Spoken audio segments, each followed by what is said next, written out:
This SEC College Football Preview Part 2 edition of the Sports Gambling Podcast is brought to you by Underdog.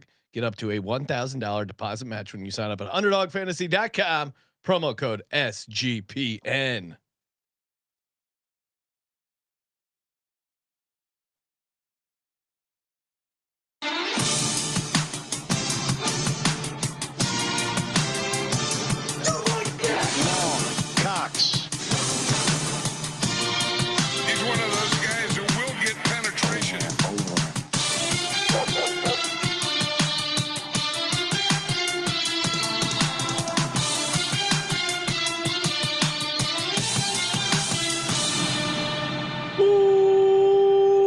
Welcome everyone to the Sports Gambling Podcast. I'm Sean, stacking the money green with my partner in picks, Ryan, Real Money Kramer.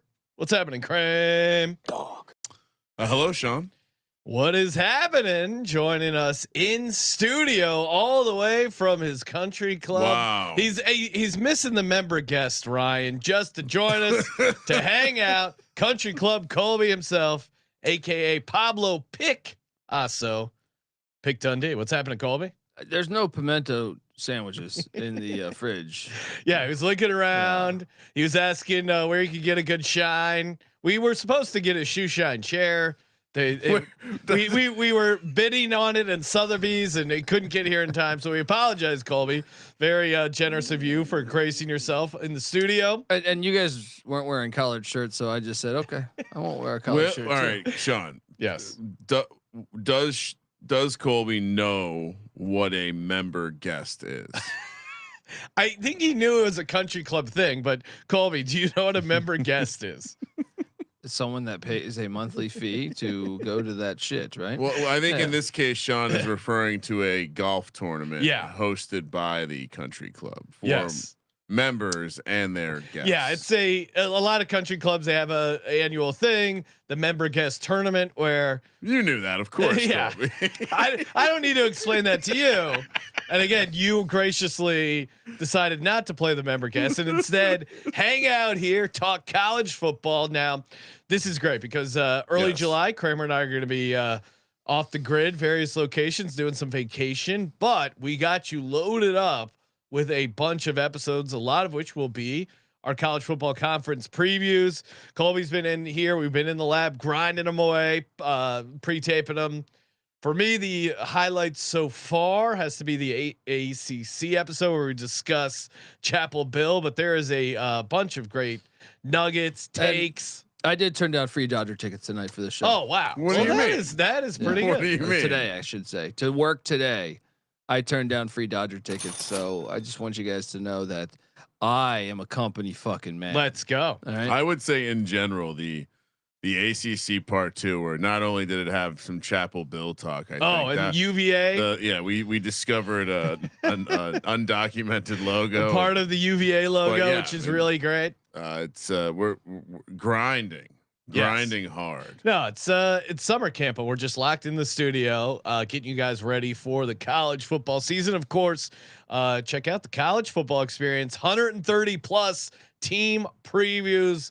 Colby going through every FBS team, couple of FCS teams as well make it in. But tis the season. NBA season officially over. Congrats to the Thunder, and we're ready to completely switch to football. Colby, what team are you on? Well, we go random.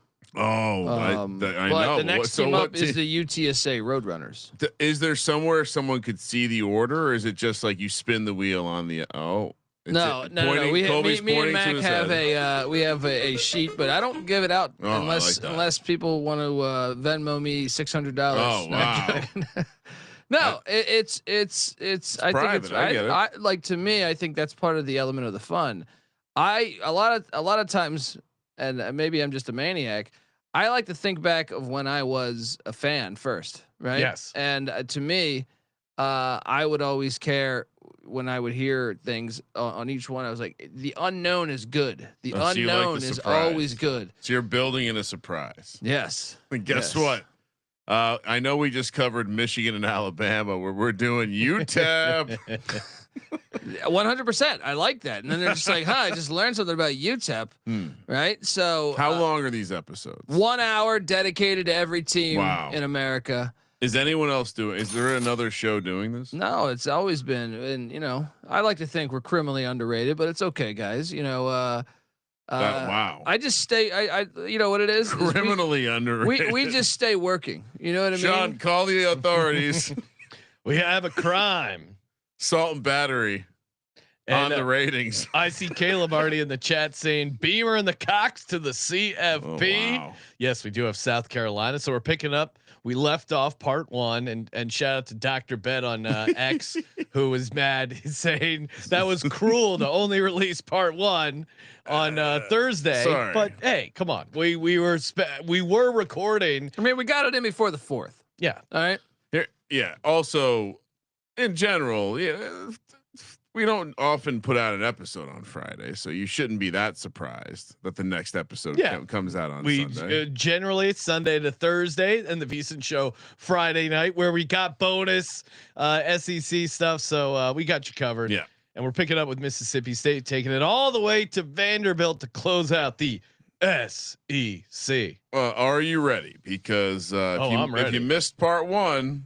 We got books and papers. That's where they like to play their games. You know what I mean? Classic Greg Sankey stuff. They like to play their games on paper. And let's use the last since 2005 to 2021 as data points here. Even though the whole sport's completely fucking changed in those past 3 years. But Brett Bielema did a great job exposing that bullshit. Go check out that. Anyway, yeah, great. Shout out to the SEC for continuing to try to cheat as hard as possible. Well, I will, as much as it is fun to bust on the SEC and a lot of the annoying stuff they do. I will. Now, was it the SEC or the Big Ten where they were discussing the auto bids and the coaches actually said no, we don't want the coaches. So yeah, as much as we give them shit, I do think they deserve credit for not wanting the auto bids. Well, I think they have their own personal reasons, though, of meaning like they might be able to have certain years where you get more than 4 because the auto bids. Yeah. Like I don't know that they did it for the good of the game. I think they did it as thinking like, hey, what if we're number 11 or number 16 or something, and we're fighting for that? We would get that over the second auto bid for the Big 12 or the ACC. So they had their own reasons. Well, they certainly. I don't think it was a moral. Well, they're thing. right. That's the easiest take in the world. You don't think the SEC coaches are morally correct? No, but it's like, hey, we're good. But at least not since our friend Mike Leach passed. At least the take had it. Yeah, at least they're advocating not for auto bids, and they might have an impact on it. So, and I will give them credit for. Well, that. also, it just looks like auto bids are just. Really, I mean, in especially in college football, there are auto bids. Win your conference. Yes, and that's the only one that it should be. I think it's I think it's incredibly short-sighted. The sport changes drastically. I can remember in the 90s when the SEC was not the best conference, and obviously the past 2 years when the Big Ten was. But if you're the best conference, you're gonna have the most teams in the playoff. I mean, you've expanded it now. But so the sport, it changes a lot. You know what I mean? Virginia Tech was in a national championship. I know a lot of people think, well, Alabama's a powerhouse and they've mostly always been a powerhouse. Yes, there is some consistencies with certain teams, but there's a lot of change. Oregon was once fucking terrible before Phil Knight got a bunch of money. So to try to set this agenda when you can't see 10 years from now.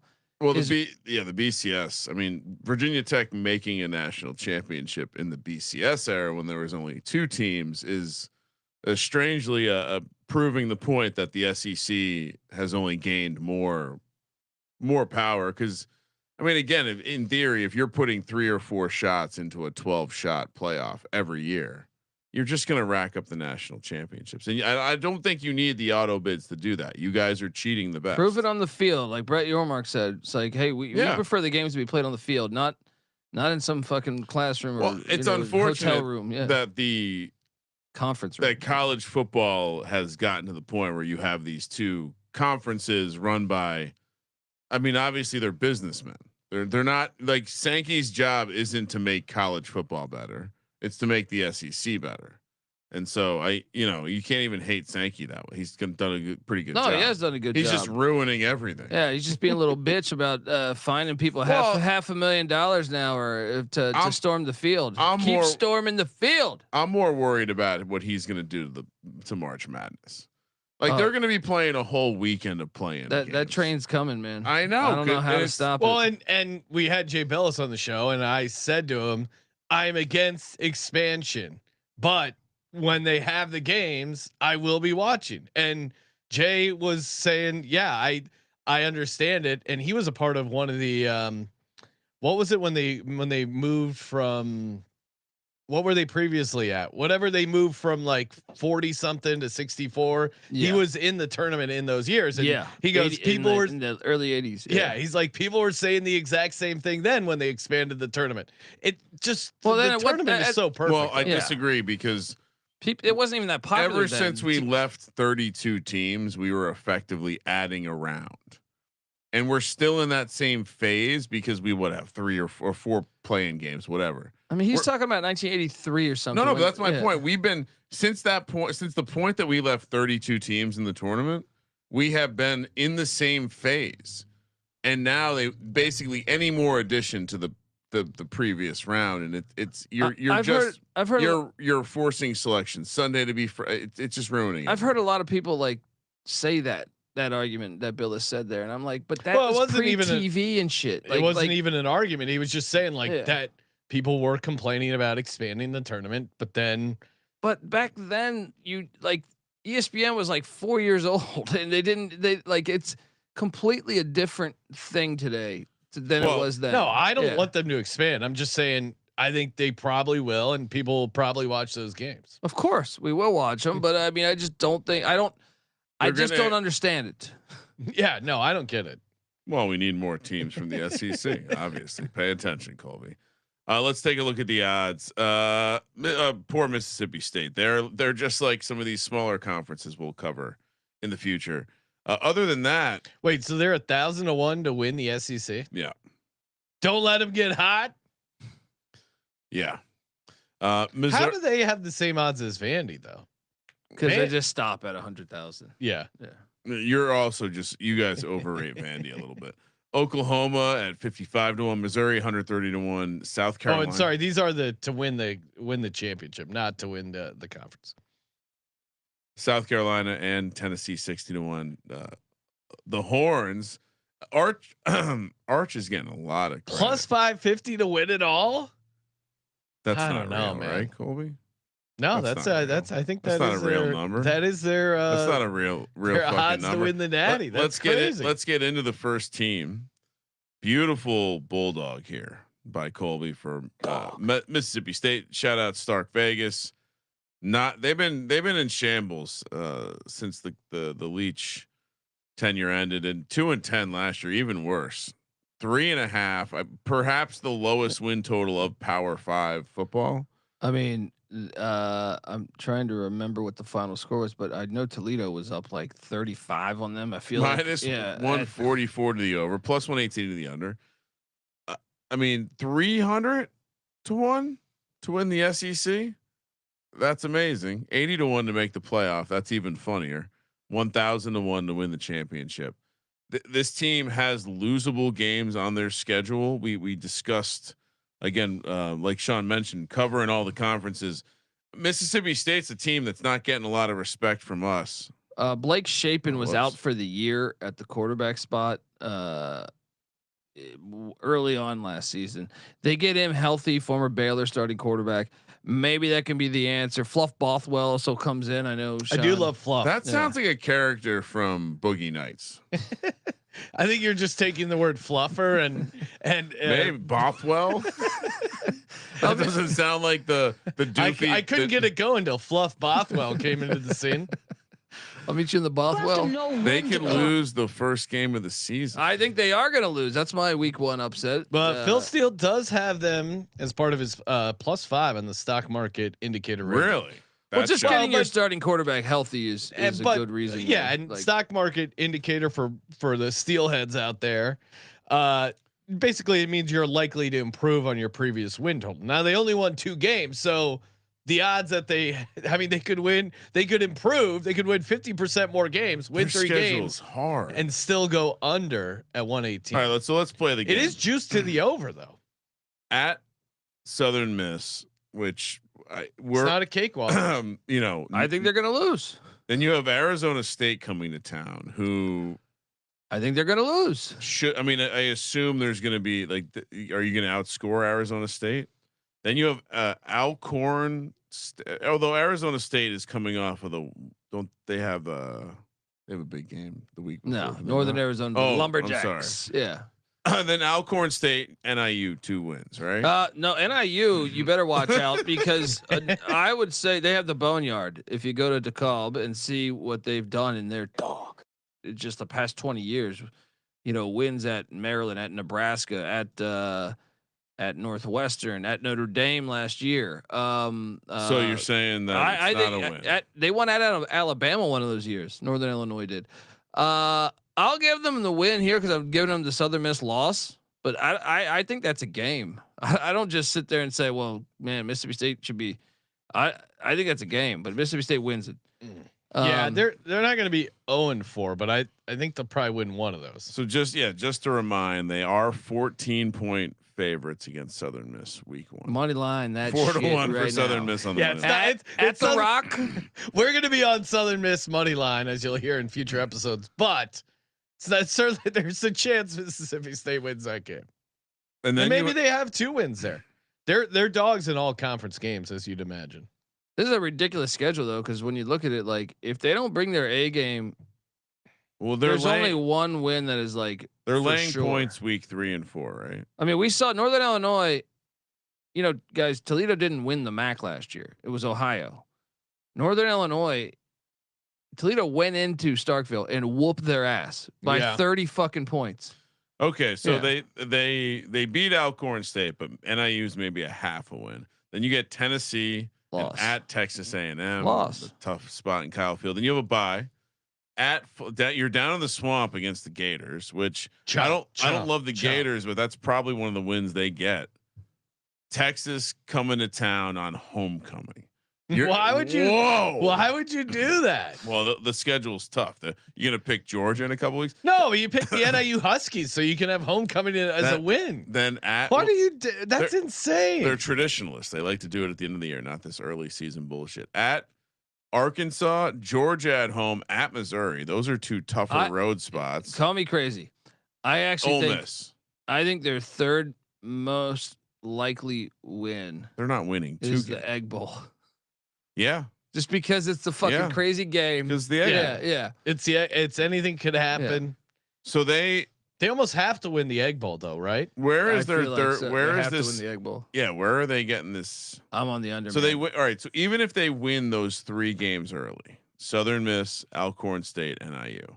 Let's just say they win 3 of those. Lock those up. Is there another win on the schedule? No, probably not. And you could always Ole Miss. You could always just take the money line. 1.5. Yeah. Under. No, you're getting plus money on the under. Under. Yeah, all day. I'll take the under 3.5. Yeah. And we could be sitting on 3 by September 20th and have to sweat this the rest of the year. Probably. We're just what?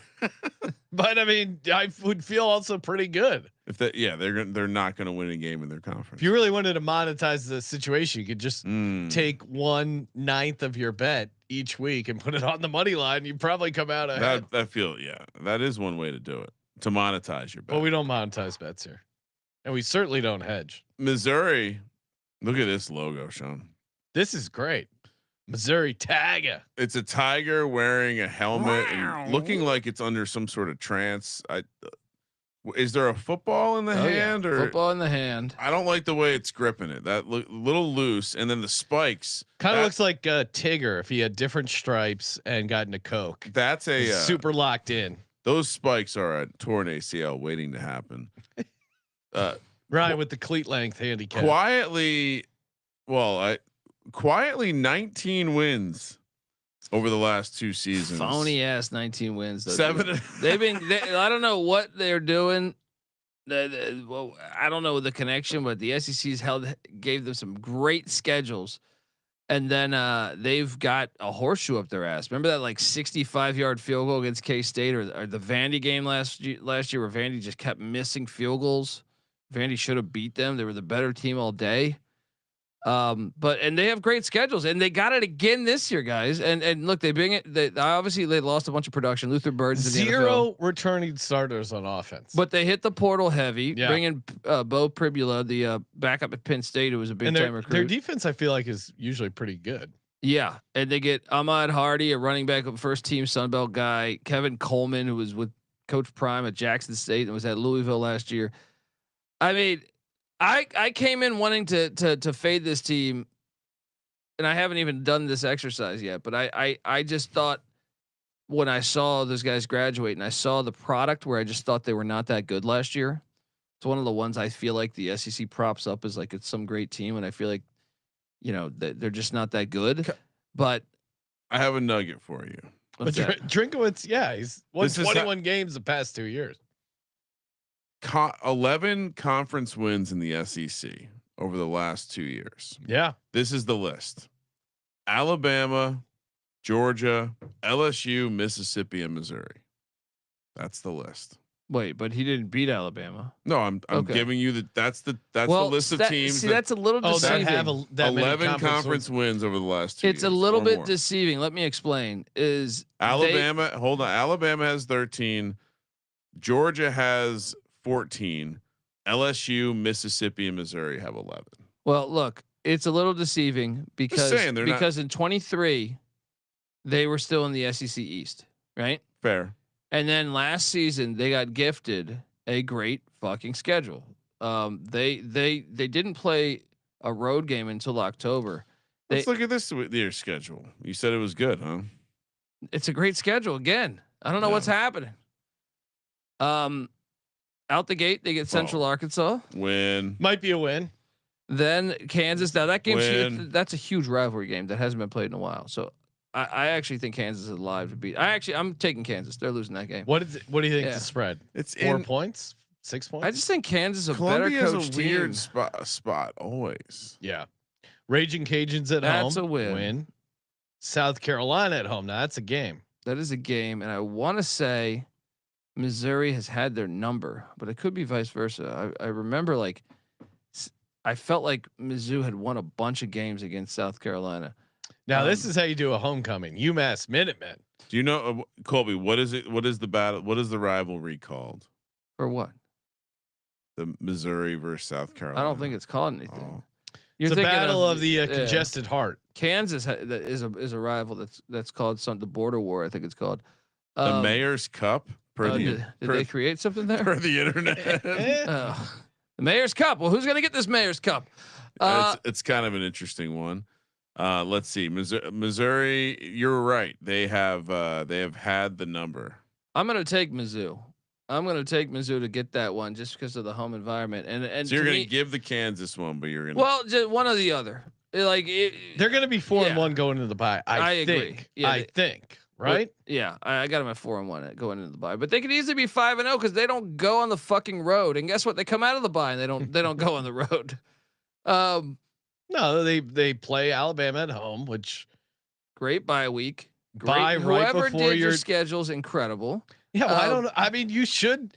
If you're making your own schedule, you should take a bye before one of your harder games. No, but the SEC makes the schedule of the SEC opponents. You're in charge of your yeah. You get some of the control. Yeah. At Auburn, where kind of depends on how you feel about Auburn. We were all in the under 7.5. At Vandy, that back-to-back road spot, but very winnable. Yes, I mean it's a nice schedule, guys. It really is. And then you get a bye week, but guess what? You're home to A&M. Oh wow, that is beauty. So Missouri's laying 6.5 against Kansas for reference. Okay, I guess 4. Honestly, let's talk about this. If you were a random SEC coach, and they're telling you, or just random coach, they say you got to play in the SEC. Blindly, you would say, "What do you want on your schedule?"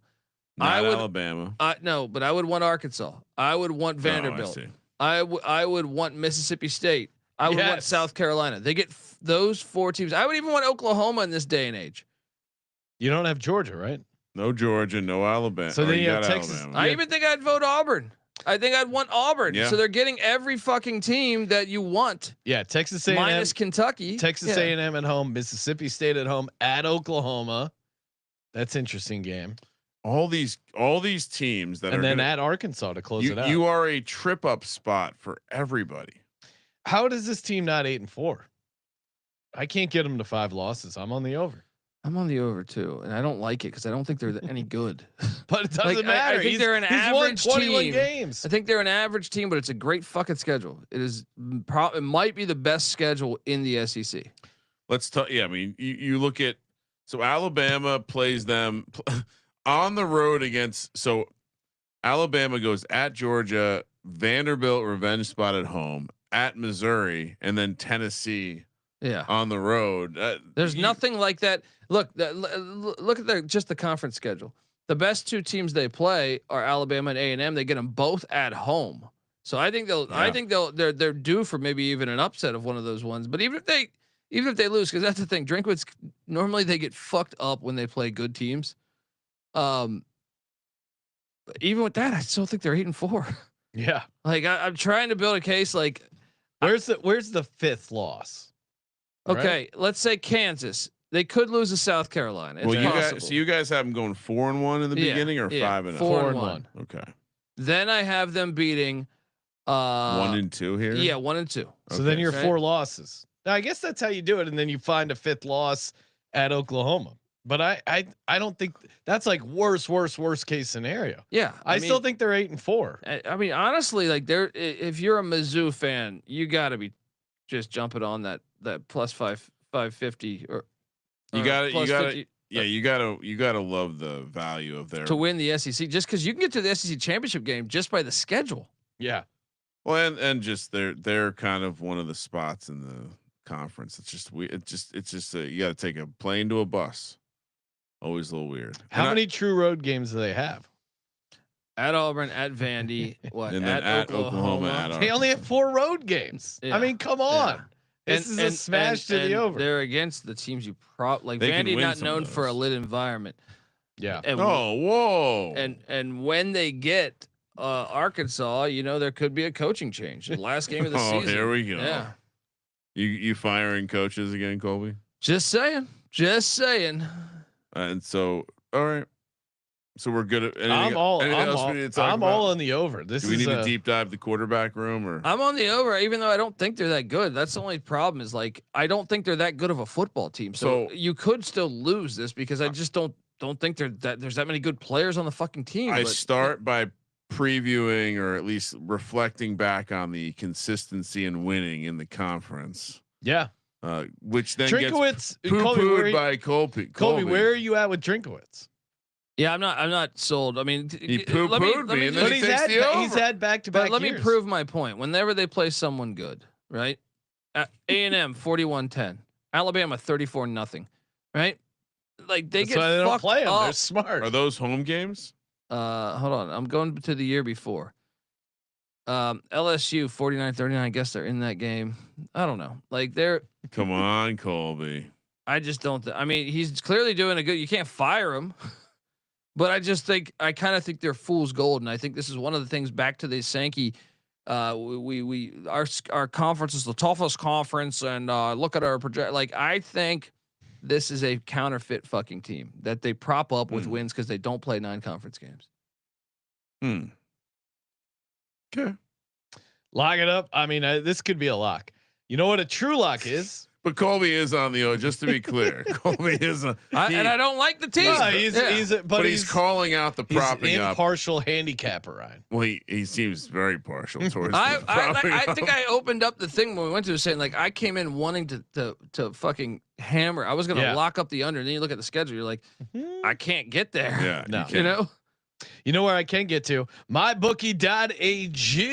Come on, toss us a bone and toss yourself a bone. Head over to MyBookie.ag. Oh, Diego Pavia made it on the graphic. MyBookie.ag. Promo code SGPN. Get you 100% match up to $1,000. Terms and conditions apply on the bonus there with the rollover, but fast deposits, faster withdrawals with the easy convenience of cryptocurrency available in so many locations.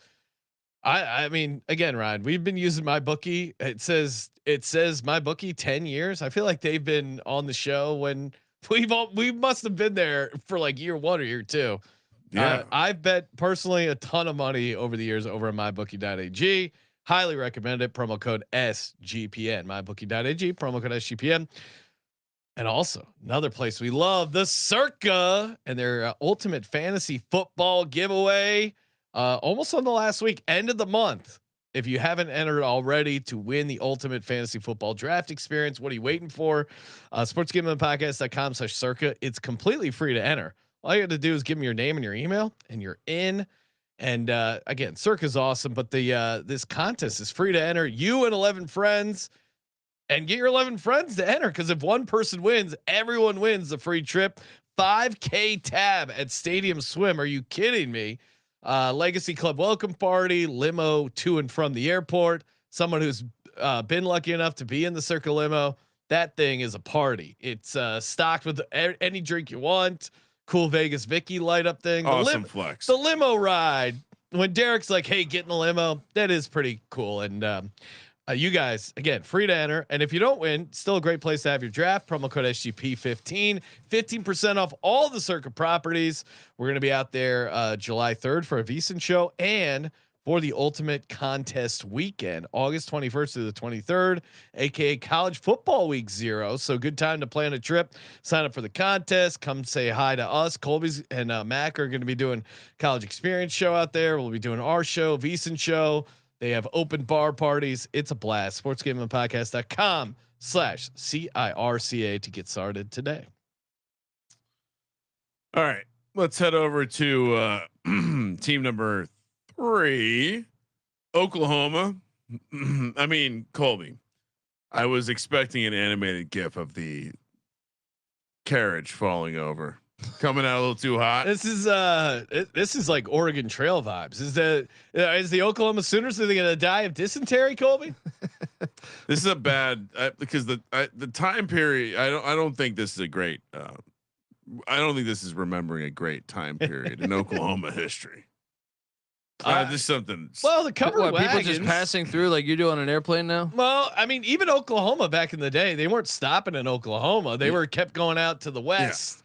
To get mine for gold. Do you know what happened to me when I was taking my carriage through Oklahoma? The local the local tavern and hotel refused to rent me a room unless I proved to him by opening up the U-Haul that there was no humans.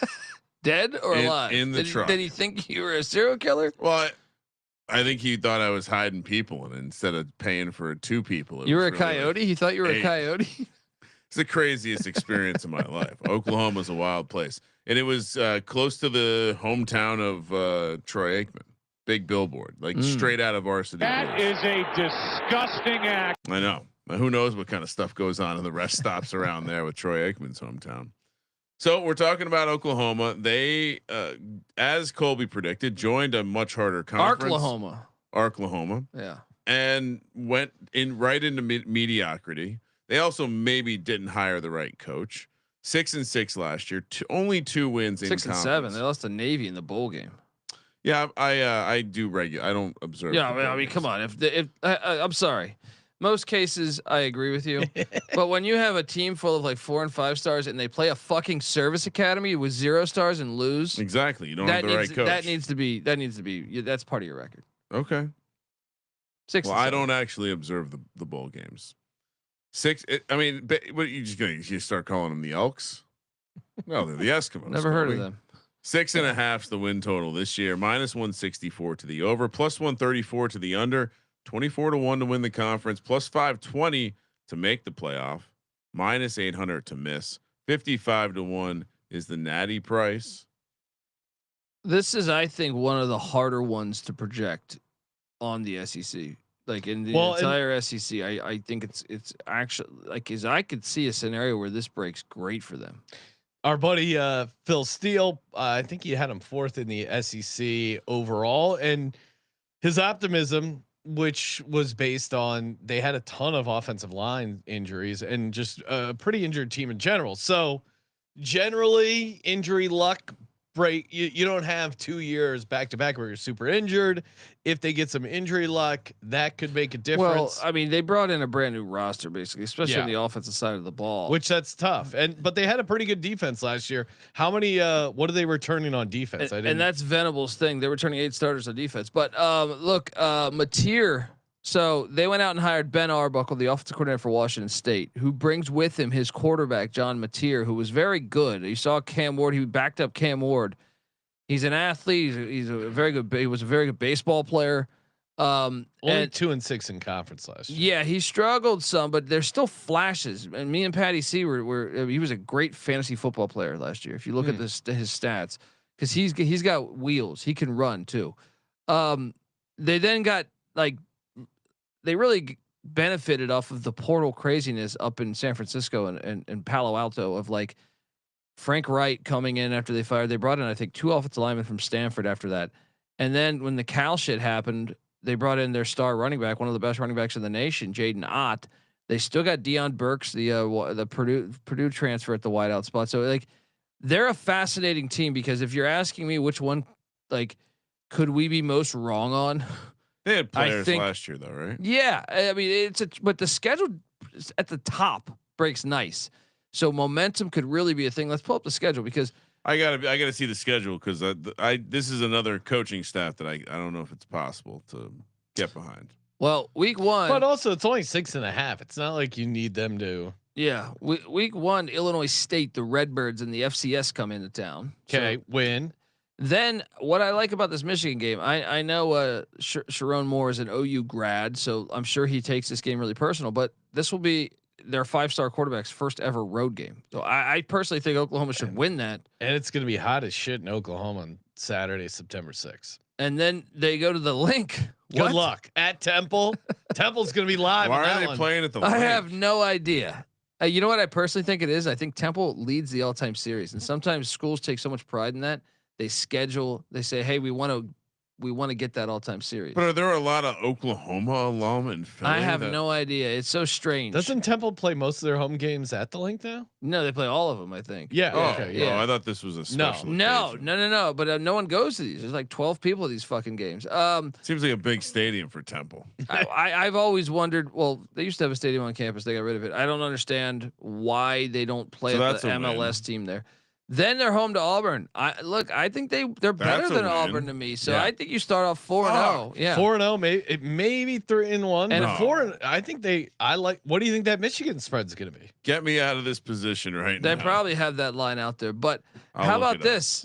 Kent State is worse than Illinois State. Well, they got a bye too. All right, are you ready for the spread? They have 2 buys. Yeah. Oklahoma is laying 2.5 against Michigan. It's a tricky spot. Yeah, and then look, I think Kent State is a bottom FCS team. Yeah. Right? They're in the FBS. So they're 5-0.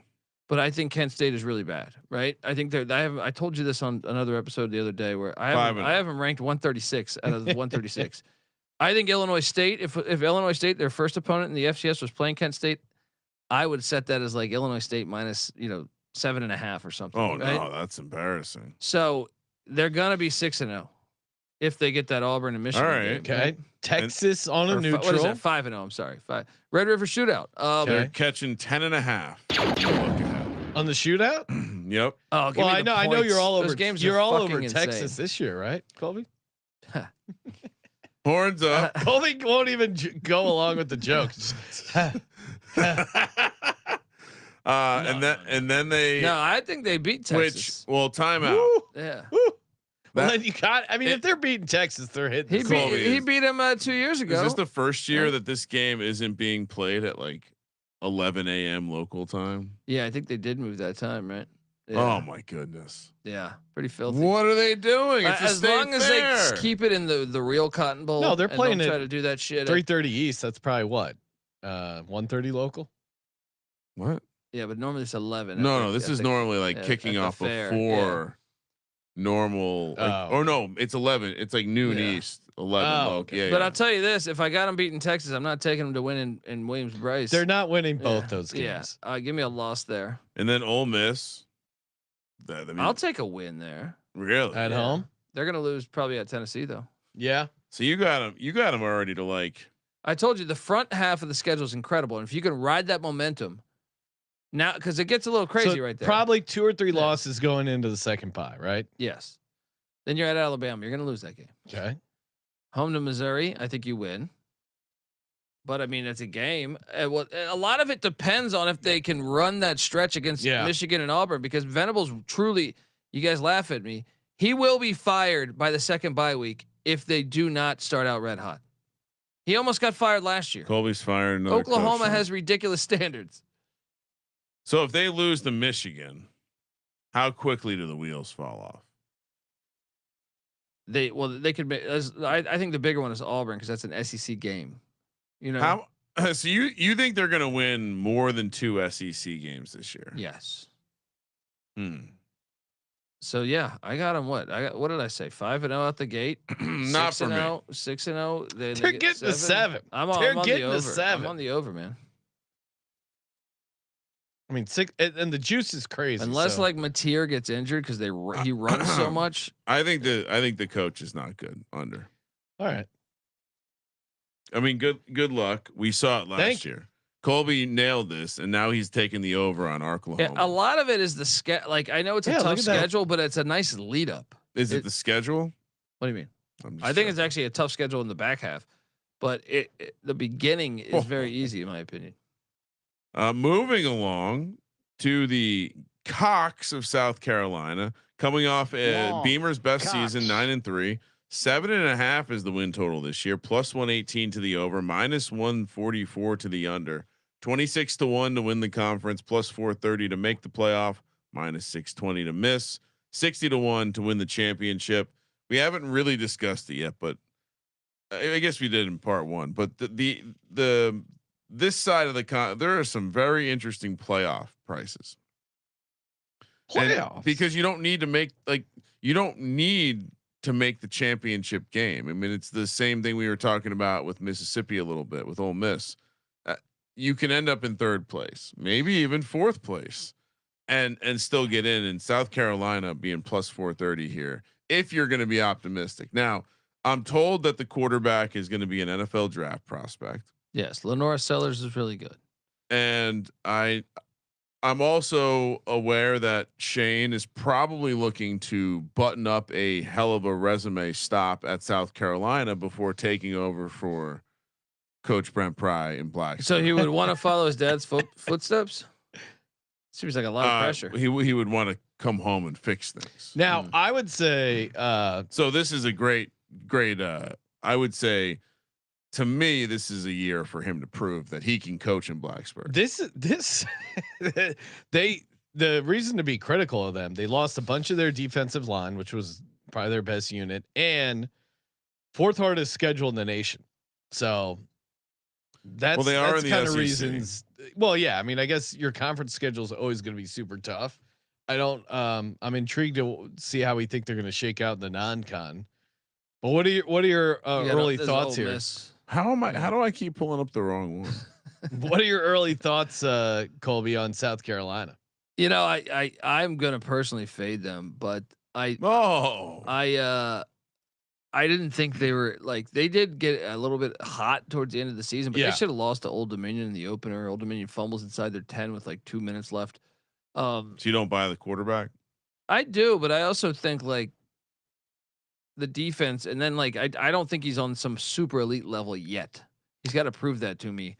But I do think he's solid. He showed flashes of being really fucking good, so I can buy into that. You know, if he does take that step forward, can Beamer coach at that level? Beamer's been better than what I thought he would already be, but I think let's talk about this schedule because I think it has its challenges. The Hokies. And real quick, Sellers for Heisman 18-1. I saw Caleb in the chat saying bigger sleeper team. Heisman that price came down big. If they can get Nick Harbor going too, there's like an athletic freak of nature at the wide receiver spot. He's like basically like a he looks like fucking like Julius Peppers. That's how they would be able to cash this over if they just go off. But I do have them starting off 1-0 because they take on these Hokies at that bullshit stadium there in Atlanta. Will they have the crowd? Yes. I mean, I've been to a couple of these where Virginia Tech is playing an SEC team. Alabama had the crowd. Now this is an Alabama team in the middle of a Nick Saban like dynasty run. I wonder if the Gamecocks will have the same level of command over the crowd. How they don't do a home and home and they do this bullshit. Yeah, I'm with you. I mean, again, you want to show off the best, and not only that, Chick-fil-A will be open. Oh wait, no, it's a Sunday. Why are they doing it on a Sunday? This is so dumb. I'm not even that anti-dome, but playing like a college football game between the ACC and the SEC in a dome is those stupid. Two specific. Take the dome shit out of there. Those two specific fan bases are awesome. So you could be really highlighting the why we love college football. Instead, you're doing some corporate bullshit here. And yeah, it isn't. I don't get the. I get the neutral Guess for the spread for a rivalry game like the Cotton Bowl or something like that, maybe. But in the Mercedes-Benz Dome for like two teams that don't have a history. Yeah, it's guess the spread. Very stupid. South Carolina, Virginia Tech. South Carolina 4.5. No, favorite. South Carolina is 8.5. 9.5. Wow. All right. So market loves the South Carolina. So I'm just drinking Kramer's Kool-Aid. I guess I'm back. Plus 300 on the money line. And then this little in-state little brother situation with the Bulldogs of South Carolina State. That's probably even a bigger number. They don't have it open yet. There. 2-0. Vanderbilt loss coming to town. Pavia, all of a sudden you're anti. I think you don't like Pavia here. I said loss for South Carolina. Yeah, I'm sorry. At Missouri, that's tough. I told you loss. Kentucky win. So you got them 3-2. They could easily be 4-1. Let's be honest. Probably Williams Bryce is such a good home field advantage. 3-2. At least one loss. I'm comfortable 3-2 going into the bye on those first 5. Then they come off the bye. This is where it gets ridiculous. Look at those. Look at those next 4 games. At LSU and what looks like could be a night game. Loss. Oklahoma coming to town. That's probably. I gave that to Carolina. On the that's Oklahoma your winnable side. game. Yeah. Then Alabama homecoming. Alabama's laying 7 in South or on the road. I got them losing all these games. And then they got Oklahoma. To me, that puts them at what? So 1-3. 1-3 in that stretch, and you had them 3-2 earlier. Yeah, so four wins right there. They need to basically go 3-1 in the stretch. So their record's 4-5 in your simulation. So I've already cashed the under. At Texas A&M, another tough road spot. Then Coastal the Chanticleer's flying in November for a nice little out of conference game, and then you got Clemson in a rivalry just beat game. Clemson. Clemson laying 5.5's the number we got. Yeah, I'm on the under. I think it's a lock potential for me. Really? Yeah. So wait, build me 8 wins. Build me them going 8. They're favored against Coastal, of course. They're favored against Oklahoma. Maybe. They're favored against Kentucky and Vanderbilt and SC State. So that's 1 and Virginia Tech. So 1, 2, 3, 4, 5, 6. That they're favored in 6 games. So to your point, so they have to overcome that, win twice as a dog, and not drop a game as a favorite. I feel pretty good about this one. Yeah. Looks like you won't be getting that job in Blacksburg this offseason, Shane. Everyone on the under South Carolina 7.5. Nah, it's too bad. And how is Gamecocks not offensive? I mean, it's essentially a fighting cock, right? What other Gamecocks are there? You got the Fighting Irish. Yeah. Well, that's different. And that's offensive. That's it is illegal to box without gloves. That's true. Tennessee next up, which I I would say of the college football what did I miss? Those are your South Carolina fan at Tennessee. He's getting his Gamecock inspected. Yeah, look at that right there. You gotta warn me when you got these bonus pictures. Can you imagine coming home to the wife? I mean, what are you making as like a stadium security guy? And you're there. You're just, hey man, I'm catching a couple checks here. I want to watch the game. I don't want to deal with this old dude's pants falling down. Oh shit! And he's staring at him. He's got a giant gross goatee. Why is his pants even down? There we go. Oh, and then we got all right. So, like I was saying, the Tennessee Volunteers, very nice logo here, Colby. Again, they need to go back. Gonna want to check out. That shit's a fire. When I first got into college football, that was their logo. Is that a Converse? Yeah. It's like a Converse logo. I see that. I see that. 10-2 last year. A little bit of an uprising for the Vols. They're not typically this good. Man, I always fade Tennessee. 8.5. I'm never on board. Back to where they normally are. 8.5 is the win total this year. -110 each way. 26-1 is the conference price. But unlike South Carolina, Tennessee is +245 to make the playoff, -320 to miss, 60-1 to win the national championship. Interesting to see the price variance there. So, I mean, the difference basically in last year's performance was they just won a bunch of conference games. They had a great schedule last year. They have a pretty good schedule this year. I was all over Ohio State destroying them. I mean, they got a tough draw with that, but all their tough games are at home, aren't they? Yeah, and they get once again that this at fucking Alabama. Mercedes-Benz bullshit. You got the Syracuse Orangemen coming in. That will be a Tennessee crowd week one. And but let me ask you this: Syracuse they're used to playing in the dome. Yeah, that's fair. Let me ask you this though, Nico. Nico was there's reports that he before the playoff game was demanding more money. No, that's not reports. That's fact. Yeah. So before the fucking playoff game, it's crazy. But that's when your leverage is high. That's why I'm kind of I kind of want to buy in because Joey Aguilar is like a dude from App State. He transferred to UCLA, and then they go get Nico. Aguilar had 2 years ago, not last year, but 2 years ago had a fire season. I'm like, is less more here? Where you have a guy that just wants to play ball, that's hungry to play ball. Nico, I don't even think was that good. I don't think so either. I thought it was ridiculous. To your point, like an average fucking quarterback. Yes, he has raw skills that Aguilar doesn't have, but -12.5 Tennessee in that kickoff classic. Yeah, and by the way, Colby, I'll again, take the points, though. We should embrace these early season games as they will soon be the bowl games, and we'll be finally without these horrible bowl games in our life. If you did the bowl games as the first week, that would be kind of fun. Week 0 and week 1 are just these big matchups between conferences. Tax Slayer conferences. This is an NFL take by you guys. Keep that bullshit out of here. What do you mean the NFL? What are you talking about? I'm saying the NFL doesn't have bowl games. All the games in the NFL are meaningless. I don't want to see neutral site fucking games, dude. They don't have a committee involved in their I don't want to see them either, but they exist. They're going to. I would much rather watch the Boca Raton Bowl in December than this shit in Mercedes Benz. Yeah. I guess those games don't count. I don't know. But what is it? Believe what you're saying. But what is it? Why not do a home and home? They did a home and home in the late '90s. Was awesome. Oh, sure, we'd rather watch the You'd rather watch Steve Levy in the Boca Raton Bowl than Tennessee Syracuse. College football games should be played on campus, right? Yeah, we agree. It just should be played on campus. Everything's binary, Sean. I fall for the trick every time.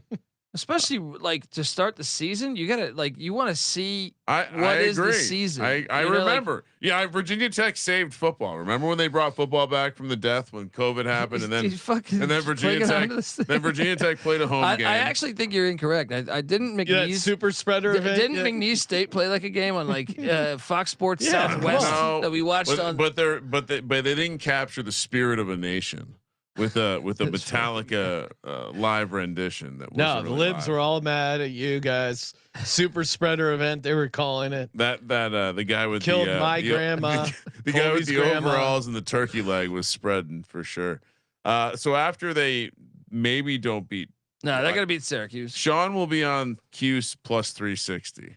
I'm pretty. I'll sure. take the points and Q's to stay in that thing, but 12 and a half? I think Yeah, Tennessee wins that. I think Tennessee beats the Buccaneers of East Tennessee State. Okay, fair. I'll and give that. And then they one. lose like they always do to Kirby Smart in Georgia. And then Trent Dilfer, the modern game does not impress me. Blazers. They're gonna get destroyed. So 3-1. Wait, he's still the coach? Yeah. Wait, so they're not trying to? Is this a? I don't know what UFL his buyout might have been decent. Yeah, they had to pay the players $20 million. So they're like really bad, right? A lot of bad coaches hanging around. That's another win. That's another win. So they're 5-0. No, what? You haven't beaten Georgia? No, 4-1. I mean, they could beat Georgia. Then after that, they are hosting Arkansas. That's a revenge where Arkansas stormed the field against them. Shout out to them. Storm again. If take that fine. Get that fine. Yeah. But I got them beating Arkansas, guys. Okay. Yeah. It's a home game. They'll be laying points. In fact, we have spreads for some of. They are catching 7 in the Georgia game, going back in time a little bit, and then at Alabama, which is after Arkansas. Alabama laying 12.5. Alabama seems to be a little overrated this year. Really? Because I'm on the over and I locked it, I think. But these spreads are big though every time. You didn't lock it up, Colby. You did take him to win the SEC. Come on, he's already plus 480. That's pretty much a lock in my mind. Yeah. I know. Pretty much is not a lock. They could maybe win the SEC at with Kentucky. Look, I have them game, losing 2 games on the stretch. Whether it's to Kentucky or whether it's Oklahoma, one of them is going to get them. Oh, yeah. I'm with you there. This is a. So 2 losses there. So they're at 3 losses. So can they? Will they have? Classic annual matchup within the conference. Well, that's their conference foe. New Mexico State. The hidden. It's like what do they say about the what's the 9/11, like the one floor that's missing or whatever, right? Isn't there like a thing?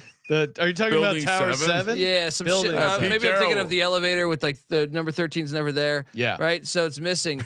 New Mexico State's that. Number 17 okay, team so in they're the the missing team in the conference. Yes, they're hidden. They're hidden. I mean, I'm not totally following. I don't know what I'm talking about. Oh either. no, I like that. New Mexico State is building 7. What happened? They're on all the SEC schedules nonstop. Because you give us another show that gives you this analogy. Anytime you. I'll say UMass is you can make a case that there's another missing one with UMass, but New Mexico State, Minutemen, they keep a good program. UMass is joining a conference. And thank God, because they would, if they were independent, they would have been on 3 more SEC games. At Florida in the swamp, which that's going to be a tough game, but they're going to be a better team. But they might have fired. They're going to get pissed on at the end of the season, and our boy has said this, that they're going to go in there and win. Yeah, he's like, we own Tennessee. Yeah, he's got that game circled. Yeah. So Josh Heupel, light the cigar because you get your smokes in before that piss hits your face. All right? I could get him to 4 losses. I'm on the under. Yeah, 8.5 is a hair high for them. Yeah, Kramer, especially what are you doing? I mean, I feel like I'm always fading Colby, Tennessee. you didn't do the thing where you said Florida might not have their coach. Well, I have them losing to Vanderbilt, and that puts them on the under. Yeah. See, I think they could win out there. I mean, them going 9-3 is not crazy. I'm not going to lock this up either way. Give me the over. Is there juice? It's -110 each. Do you have them winning against the missing floor? What do you mean? The building 7? You have them winning? Yeah, I mean, we should connect Colby and Pete Carroll.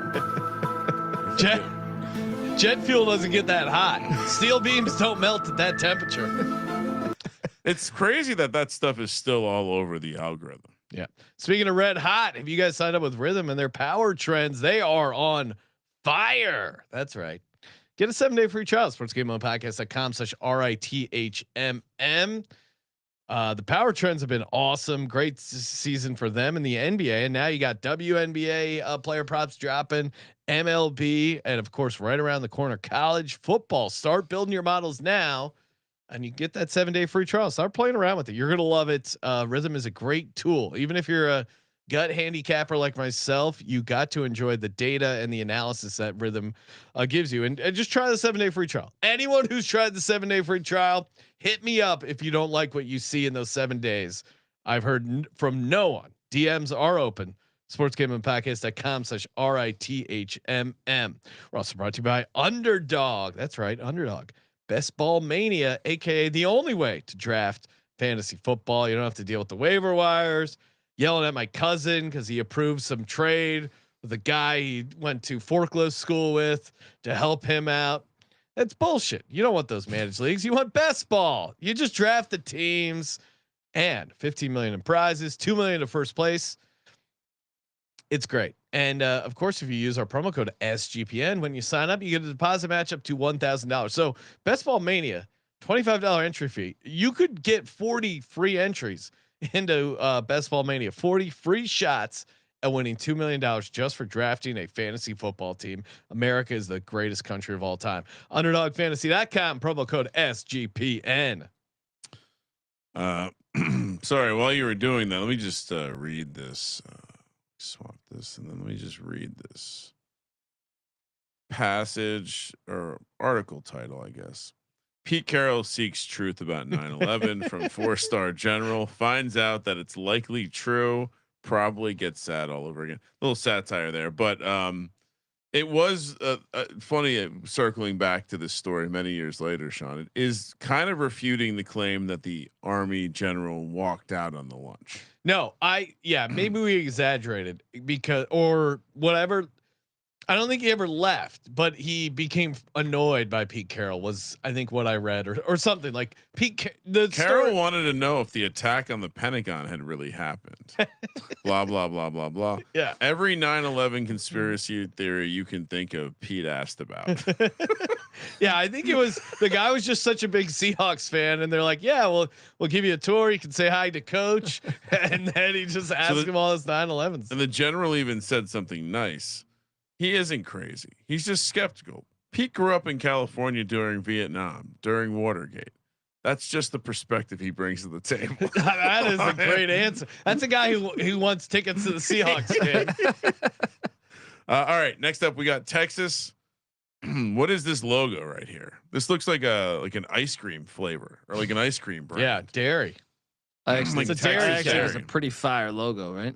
So back-to-back 11-1 years seasons for our buddy Sarkisian, which I would have bet a lot of money against the idea that he could go 11-1 in the SEC. Well, they gave him a great schedule. I don't care. He had the best schedule in the conference last year. Yeah, 9.5 is his total this year. Huge juice on the over, -194, +156 to the under. They're scared to move it up, Sean. +290.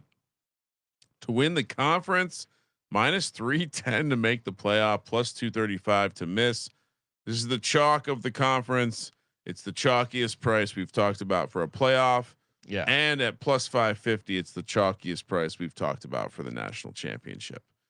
This is crazy. I know the narrative this is crazy. Is just going to be the arch and the offense, but which I think we will discuss. They lost a ton on the defensive side of the ball that I think is not getting talked about. Guys like me who know ball, Colby, you would agree, right?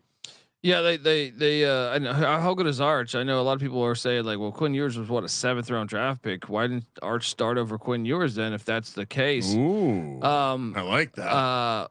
But to me, they take hits on the O line, and honestly, my biggest question mark is I don't think Steve Sarkisian is that good of a coach. I think Arizona State outplayed him that game. Oh, they got fortunate on a 4th and 10, and also a ridiculous non-targeting when they call targeting so much. But if it benefits Texas, was that last year where they threw all the bottles on the field to get that call? Yes. Yeah. Yeah.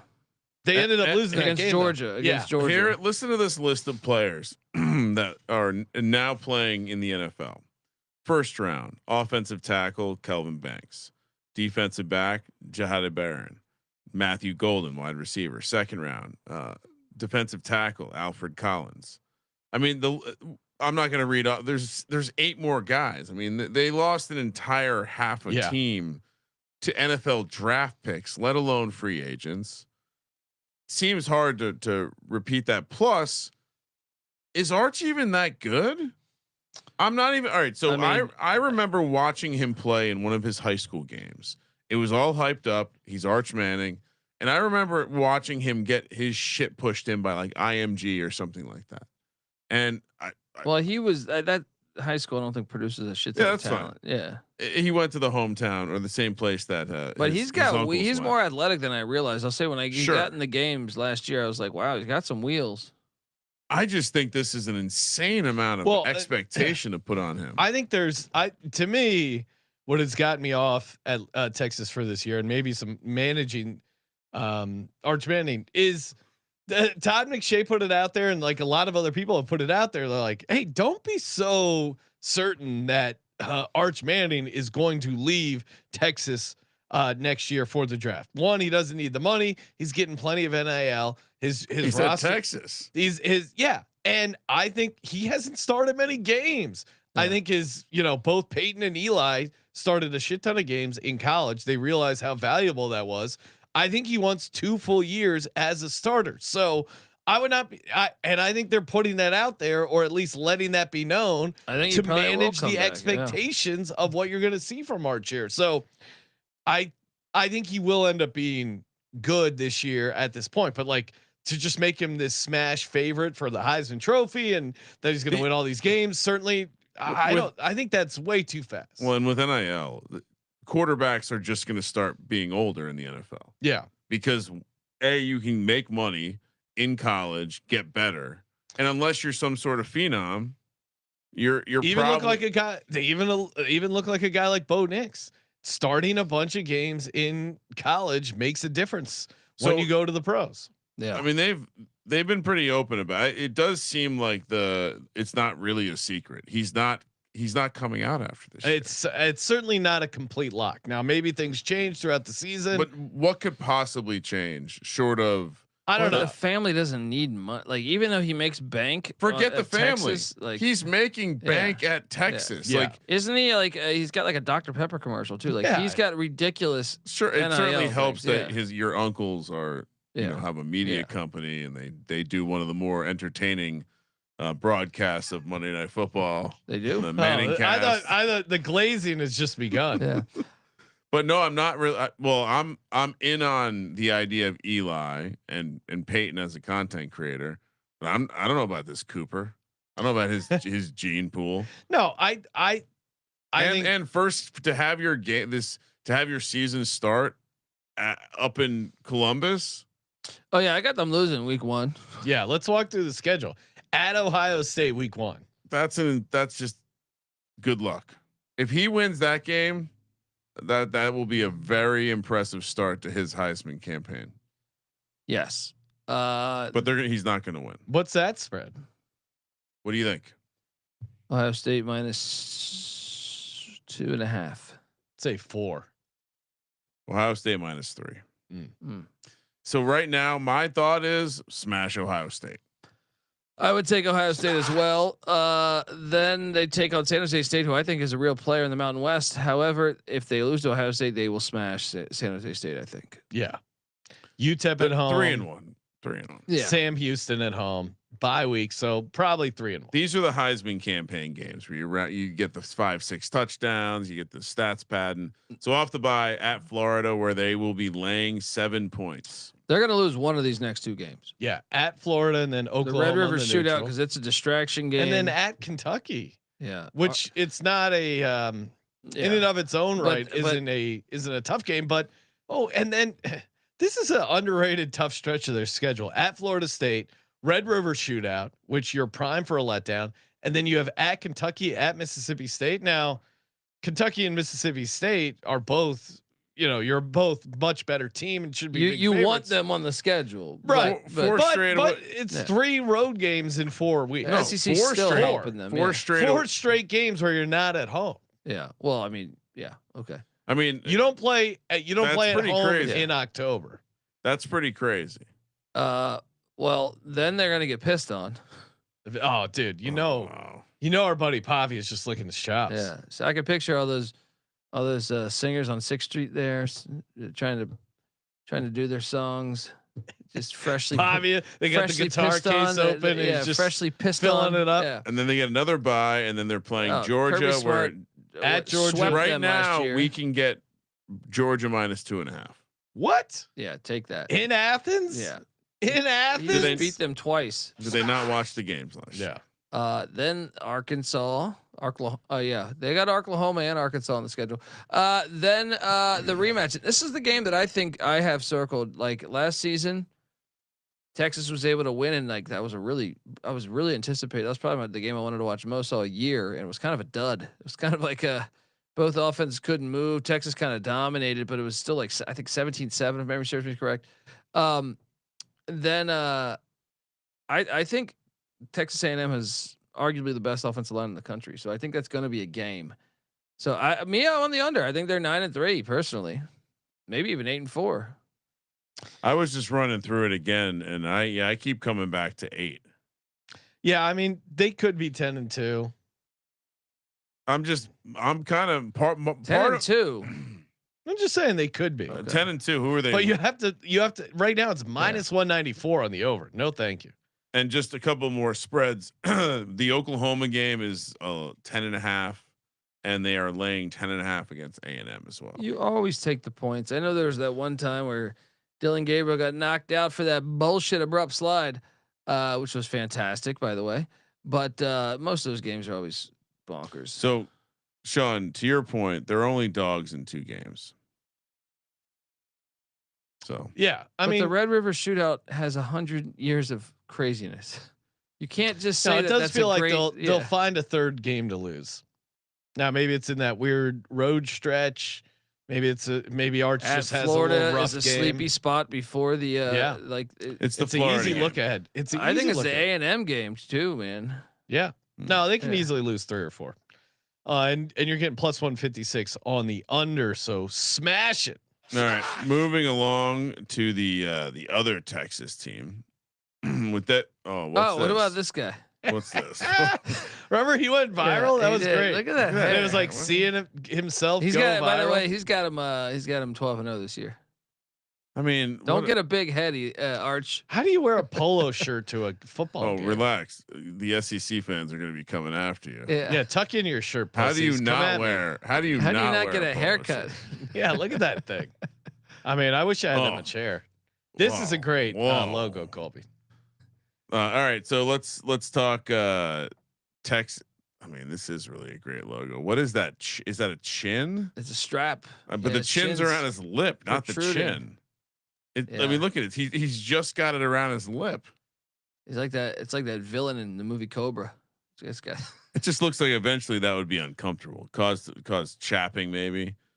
All right, Texas A&M still spending lots of money. If you haven't done your own research, DYOR as the kids say, on Texas A&M selling a bunch of its research capabilities to the Middle East for football prospects, it's a good read. 7.5 is the win total this year, which tells me they're not getting great return on that football dollar investment. Minus 164 to the over, plus 132 to the under. 15-1 is the conference price. Plus 245 to make the playoff. Minus 325 to miss. 40-1 to win the national championship, which you can never look there at this point. Colby. Look, I'm a Mike Elko guy. I make no mistake about it. Remember him swaying back and forth, like with the face, like what like help? What am I doing here? Help. Look, and if you were to evaluate year one, it was kind of a dud. Yeah. Now some of that, I think he did not bring Kevin Johns, the OC from Duke. He went out and brought in Colin Klein from Kansas State, and it took some adjustment. Connor Wegman, their starting quarterback, got injured. The freshman Marcel Reed came in and played pretty good. But they did have some injuries. But Marcel Reed, I was surprised. I thought A&M, because he was a freshman, and there was games where throwing the ball was, I mean, he had flashes. They didn't go out to bring in anybody, and they have all the money in the world, like you alluded to. I think they feel pretty confident about Marcel Reed's capabilities moving forward.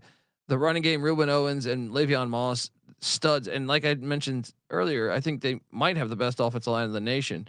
That is why I am optimistic. The other thing is the defense. Last year, the pass defense was pretty terrible. Yeah. One thing I know about Mike Elko, that shit he will fix. And he says he is going to be calling the plays defensively with Jay Bateman. Number 5 in experience. This team is. He will I that's one like the guarantee.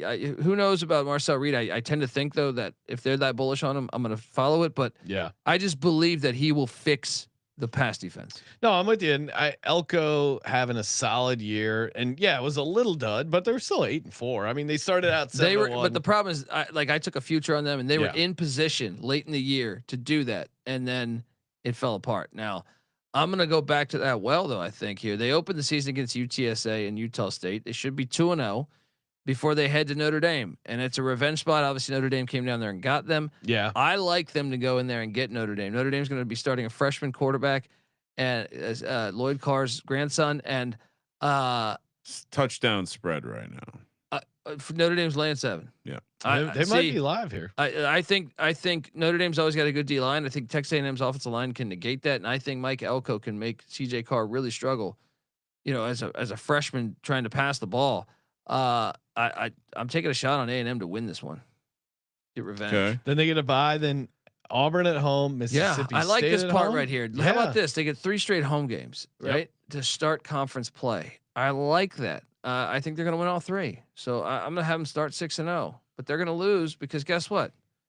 That game against Arkansas, normally the past like 10 years has been played at Jerry's World. Finally, they got rid of that corporate bullshit, and they're bringing it back to home on home or home campus. So I'm terrified of those 2 games right there. I mean, I know Arkansas, you won on the schedule, but that's a rivalry game. Yeah, and they haven't been in then that stadium LSU, in like 15 years. They're losing at LSU. Death Valley's just impossible.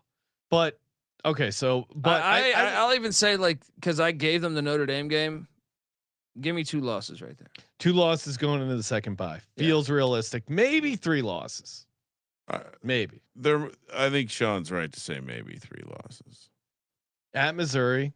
I think they get that because I think Missouri's counterfeit. But I mean, I like the bye week before it. Tell you the truth, but South Carolina, winnable. Yeah, Samford winnable. I got them like 8-4, 9-3. I think there's a decent shot. I'm with you. Yeah. I'm on the over, but I don't feel as like walking through the schedule. I don't feel as so for them to go 7-5. What do you have them losing? Notre Dame. Yeah, Arkansas, LSU, Missouri, and Texas. They're gonna get one of those, man. Yeah, you're right. Yeah. 8-4 at the lowest. I like this one a lot, man. Actually, I'm gonna be. Don't give away a potential loss. I wanted to read one of the investments that was, which by the way, there is a university. Texas A&M has a campus in Qatar or Qatar. Really? Yes. That's cool. As part of just this big. Did they do those dances? Did they like ship one of those lassie dogs over to Qatar?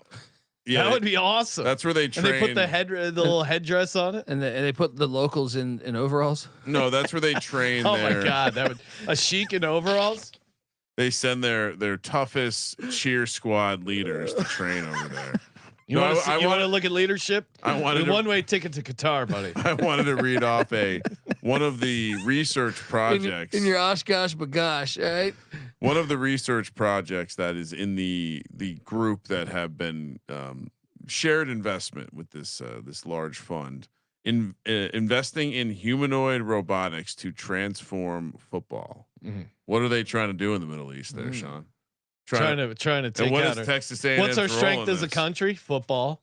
How do you destroy America? Destroy football. They're gonna put the bombs in the football. Vanderbilt. That was like that action movie that Colby where what is the guy like punts the grenade into the Colby post some of that next time tomorrow on social. One of the greatest scenes. I actually think that might be the greatest scene in the history in cinema. So we're all on the over for the Aggies. Yeah, I feel pretty good about it. Yeah, I'm in. The Elko effect makes it not like, but they are still. If Texas it's close, A&M. I'm going to take Elko. They are still Texas A&M, and they will fuck up a wet dream. Moving along to Vanderbilt, last team in the conference. Are you getting pissed on? I don't know. Oh, there's the pisser. Oh, Jesus. The legend. Look at. I mean, pissing on New Mexico. They didn't offer him a scholarship. How did he overcome that? I was reading this great story on Jerry Kill and Tim Beck, the OCs, when they found him at New Mexico State.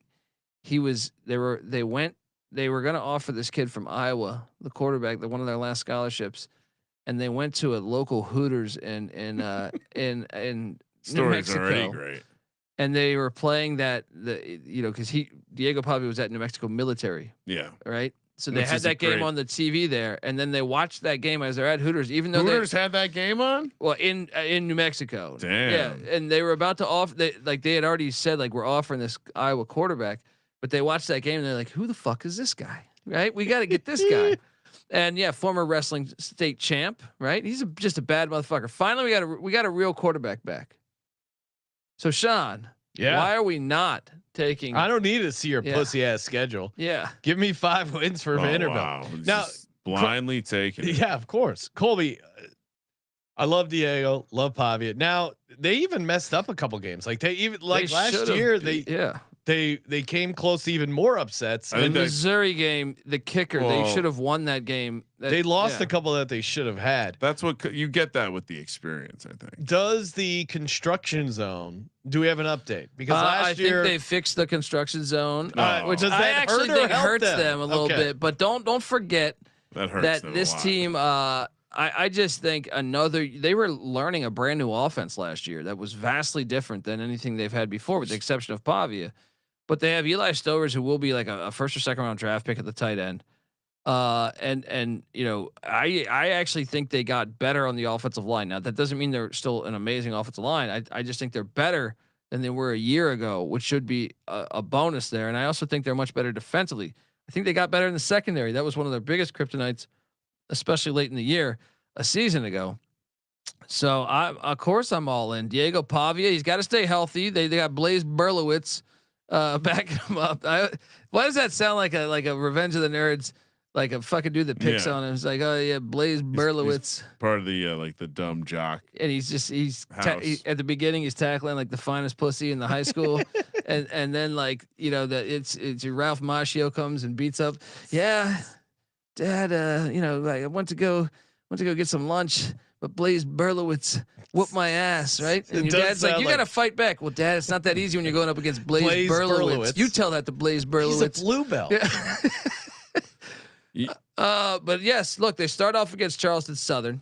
But wait, but just to confirm, the home games are now going to feature more fans from the other team. I don't think so. Did you see when they took that goalpost down to the river? Pavia was on. I think he's ignited that fan base. Pavia's doing a media tour. Yes. So you got to get him on the show. Tag Diego Pavia on X and tell him he's got to come on the Sports Gambling Podcast. He needs to, man. Colby was miles. He was all over Pavia like week 1 last year. Now all these Johnny all over him when he was at New Mexico State. Now, unfortunately, Noah Beanick from our fucking account talked shit about him a long time ago in his first start. So I think they can. I even got like some. I think I got one of his family members was like, "Oh no," talking trash to. And then I answered. I said, "That's not me. Yeah, that's not me. I would never. Hit up Diego Pavia. He's on X. Say you got to come on Sports Gambling Podcast. Yeah, he's the fucking man. Let's get him on. And he's a real quarterback. What you got to do, Colby, is you got to go to him, and the gimmick is you interview him while you guys are pissing. 2 minutes at the urinal with Diego Pavia. He's the fucking man. Shout out to Diego Pavia. But look, he's gonna be 1-0. And then my favorite thing, Enter Sandman's gonna be a little bit different when piss is on your face, Sean. Yeah, that's a ridiculous back-to-back there for them. At Virginia Tech, at South Carolina, so they're 3-0. Yeah, I got 3-0. So you got a night game. Piss on, you got on a night game in Blacksburg, followed up with a night game. 2-1 worst case. 2-1. Then revenge on Georgia State. Those filthy Panthers got them last year. So 3 right there. This is so optimistic. Right? Utah State at 4. home. That's a tough spot. Now it's first year coach, year 1. Tough spot. Then at Bama, we already took care of those bozos last year. We'll do it again. This is wild. Goddamn Bear Bryant Stadium, Nick Saban Field. You get LSU at home, and that's where you want to play them. You telling me Brian Kelly? He's gonna be yelling at his whole goddamn team the whole time. His family doesn't want the Diego Pavia. He doesn't realize they don't have a single Vanderbilt spread out. So Missouri at home. They're beating Missouri.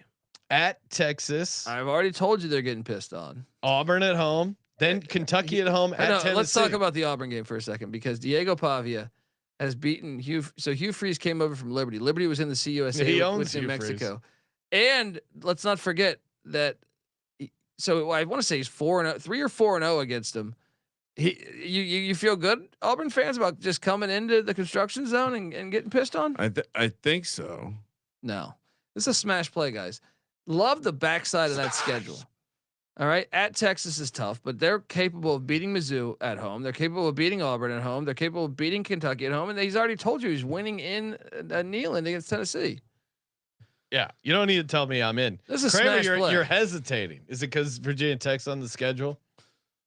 You don't want to get pissed off. I mean, Colby just how many wins do they finish with? 9. I mean, you got him going 9-3.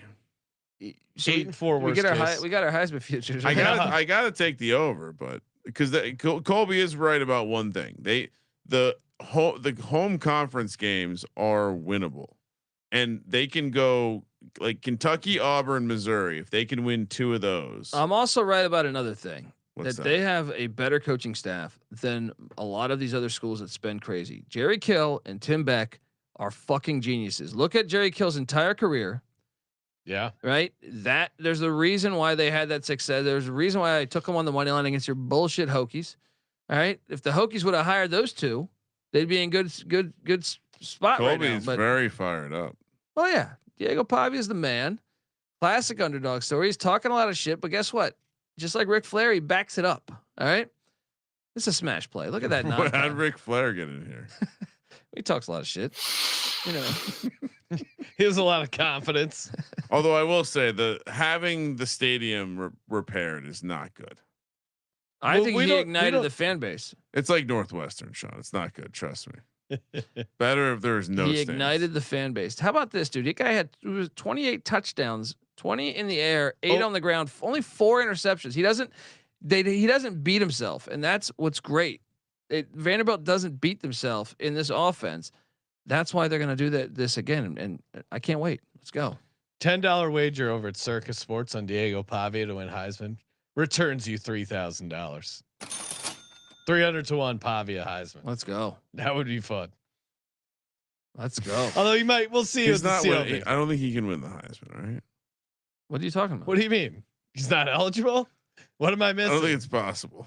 Okay. Like maybe he's eligible, but I don't know. Ryan's trying to throw water on this. Is this his 5th? Is this going to be his 6th year playing college? He's gonna. If he doesn't win it next year, he'll sue the NCAA again. Those pussies, and they'll let him play. Those drone strikes got pissed on last year. Drones can't. They're not hermetically sealed. The liquid got in and ruined the drones. Second team all SEC quarterback. Well, that's crazy. I thought this conference was so great. They could just go grab a guy from New Mexico military and he comes in second team. Would you like to know the 2 schools that offered Diego Pavia a scholarship? This is a great trivia question. A ball knower might know this. It's someone in New Mexico. 2 schools offered Diego Pavia a scholarship. New Mexico Highlands, probably, or something like that. College of the Mines. So fun fact: not one Division I school offered him a scholarship. Yeah, not FBS or FCS. Western Colorado of Division II. Is that the School of the Mines? No, that's not the School of the Mines. And Western New Mexico. I told you it was one of these New Mexico schools. I think I knew that though. Western Colorado, Gunnison, Colorado. Sean has this looks cool. I mean, mascot's the Mountaineers. It's a Mountaineer. And then that's a cool stadium. Western New Mexico Mustangs. Shout out! I guess it's not really a stadium; it's more of a field. But seems like a cool campus. So yeah, great story to share with the kids. Even when he got to the end of his high school career, he was still shit. Didn't stop trying. Now he's, as Colby said, second team all. He's a Heisman candidate. He plays the game in the way you're supposed to play the fucking game. God help us if Diego Pavia ever fake slides. Jesus, right. Well, because he seems like the kind of guy that would pull off a fake slide. Never. What? Diego Pavia would do anything. No, Colby's legit pissed. All right, fucking guy. 2 locks and a future. What do you got, Kramer? Well, I'm certainly not going to take Vanderbilt. I don't want to do any of the inflammatory stuff. All right. Let's see. Lock number 1. Oof. There's a couple. I kind of want to be negative here. We'll go. Texas feels pretty easy. Texas under 9.5. Okay. I also think, man, that Oklahoma team. Let's fade them under 6.5. Oh, future. Do we go A&M to win the? No, that's impossible. Which future do I like down here? Missouri. Give me Missouri. Yeah, because of their Missouri schedule. to make the playoff plus 570. Ooh. Sneak in the 3-loss team. I mean, I was thinking of Vandy over 4.5, obviously. Let's see. I like fading Texas. I'll leave Colby on that one though. I think you're kind of wrong, Kramer. Over 6.5 for Oklahoma, and I do like Missouri. Yeah, I don't like Venables. Yeah, but they could. But that schedule, like I agree. I agree with Colby that they're kind of fraudulent, but they can just walk into 2 things. I don't like Venables, and I don't like how they were talking about firing him last year as things were going bad. Just feels like that's like when that happens one year, it comes back quickly unless he's great. All right, Vandy over 4.5, Missouri over 7.5. Actually, I'll do Missouri to win the ACC. SEC. I like him to win the ACC. God damn it! We did so well to avoid these. Now some guy's going to be very upset in the comments. May let us know how you feel about Sean screwing up the. I was looking at Texas A&M of maybe taking their over, and the A got stuck in my brain. All right, fucking brain police over here. Yay, Missouri to win the SEC at 55 to 1. Missouri over 7.5 and Vandy over 4.5. Colby, let's lock up Vanderbilt over 4.5. Let's lock up shocker South Carolina under 7.5. I was thinking about doing that. The future for me is A&M. Yeah, that's what I was. Yeah. A&M to win the SEC at 15-1. Let's go. I'm gonna change mine to that. You guys, come on, Sean. No, you're getting rid of Missouri. You're getting rid of Missouri to win the ACC. You know what? No, I'm gonna say because you guys shit on me, and then this will be a great clip when Missouri wins the SEC. Oh, I like. I'm on the college football playoff. I mean, yeah, let's go. Colby, you didn't take Vanderbilt to win the SEC 300 to 1. What do you think is a better chance? Vanderbilt to win the SEC or Pavia to win Heisman? They're priced at the same. Neither. I'm gonna say Vanderbilt to win. No, I'm gonna say the Pavia. Look at those numbers he's putting up. Yeah. Oh, he gets a bunch of rushing touchdowns. Yeah, when he sweeps Virginia Tech, when he completes that sweep against Virginia Tech, 0% chance 0% chance he wins the Heisman. Sorry, Sean. It's all right. We're trying to get him on the fucking show right now. Yeah, come on. Yeah, man. good. We're trying to glaze. I would love to talk to him. I'm just saying. I think that the way the Heisman works from a distance, because if not, he'd whoop your ass. Right? I think the way it works, I mean, maybe. I'd take the state wrestling champ of New Mexico. Yeah, Kramer. Next thing you know, he's going to be in a cement job. I mean, sure. I mean, he's just the guy who's been playing college football for a while. Smash that subscribe button. Tell your buddies to check out the Sports Gambling Podcast and the College Experience. 136 team previews for Colby. We got a bunch more college football conference previews coming up. Stay tuned. Smash that subscribe button. And of course, as always, thank you for participating in the Sports Gambling Podcast. For the Sports Gambling Podcast, I'm Sean, stacking the money green. He's Ryan. Still means more, Sean. Kramer. Let it ride. I'm wet.